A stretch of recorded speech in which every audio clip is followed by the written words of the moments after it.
इसी पर आधारित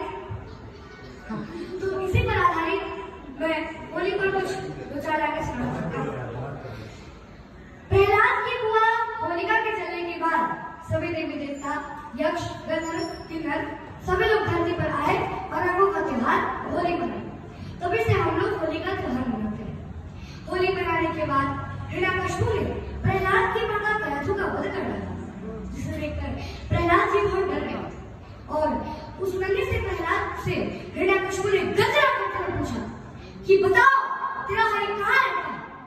डरते हुए प्रहलाद जी ने कहा, पिताश्री, श्री हरि तो सभी जगह विराजमान है, हम में, आप में, इन सारी सेनाओं में, इन सारी प्रजाओं में श्री हरि तो धरती के कण-कण में विराजमान है। तब हिरण्यकशिपु ने फिर गजरा करते हुए पूछा कि क्या इस खंभे में भी मेरे भगवान है। तो प्रहलाद ने कांपते हुए कहा, हाँ पिताश्री, इस खंभे में भी मेरे भगवान है। फिर क्या था? हिरण्यकशिपु ने उस खंभे पर अपने गला से चोर का प्रहार किया। फिर क्या था? श्री हरि की लीला तो परम्पार है। श्री हरि ने तो हिरण्यकशिपु के तप और वरदान के अनुसार नरसिंह अवतार में प्रकट हो गए और हिरण्यकशिपु की छाती फाड़ते हुए उसका सारा लहू पी गए। वे इतने क्रोध में थे कि उस समय उनका कोई विदान नहीं कर सका।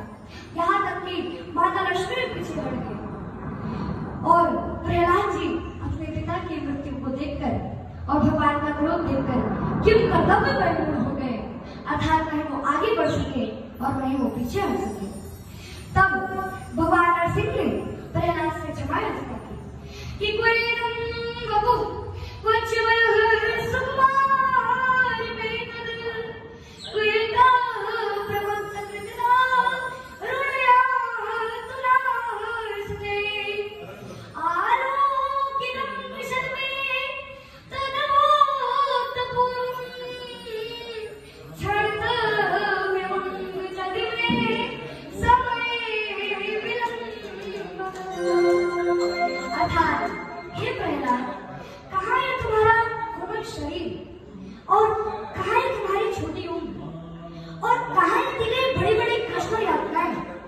बड़ी ही दर्दनाक और भयानक दृश्य है। ऐसा दृश्य मैंने पहले कभी नहीं देखा था।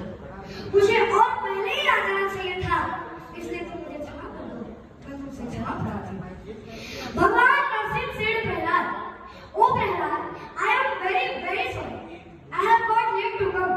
It is not the first time when I have seen such painful sight.